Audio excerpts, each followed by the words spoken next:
સુરતવાસીઓને જણાવતા આનંદ થાય છે કે સુરતમાં ફરી એકવાર શ્રી હનુમાન ચાલીસા યુવા કથાનું આયોજન થવા જઈ રહ્યું છે। શ્રી હનુમાન ચાલીસા યુવા કથા આયોજન અંતર્ગત ન ભૂતો ન ભવિષ્ય એવી ઐતિહાસિક પોથી યાત્રા સુરતમાં થવા જઈ રહી છે, જે યોગી ચોકથી લઈને કથા ગ્રાઉન્ડ તરફ જશે,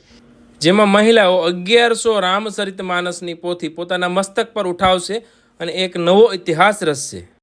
શ્રી મારુતિ ધૂન મંડળ યુવા ગ્રુપ દ્વારા ભવ્યાતિ ભવ્ય શ્રી હનુમાન ચાલીસા યુવા કથાનું આયોજન 28 ડિસેમ્બર 2024 થી 3 જાન્યુઆરી 2025 થવા જઈ રહ્યું છે। તો મારી આપ સૌને અપીલ છે કે આપણે ફોનમાંથી ને પોતાની પર્સનલ લાઈફમાંથી થોડો ટાઈમ કાઢીને આ યુવા કથામાં જઈએ અને મેઇન વસ્તુ કે હનુમાન દાદાના દર્શન માત્રથી જો આપણા જીવનના સારા દુઃખ દૂર થઈ જતા હોય, દર્દ દૂર થઈ જતા હોય, તો આવો ભવ્યથી અતિ ભવ્ય આયોજન જો આપણા સુરતના આંગણે થવા જઈ રહ્યું તો આપણે કેમ દૂર રહી શકીએ। તો મારા તમામ યુવા ફોલોવર્સને અપીલ કરું છું કે આખા પરિવાર સાથે આ ભવ્ય હનુમાન ચાલીસા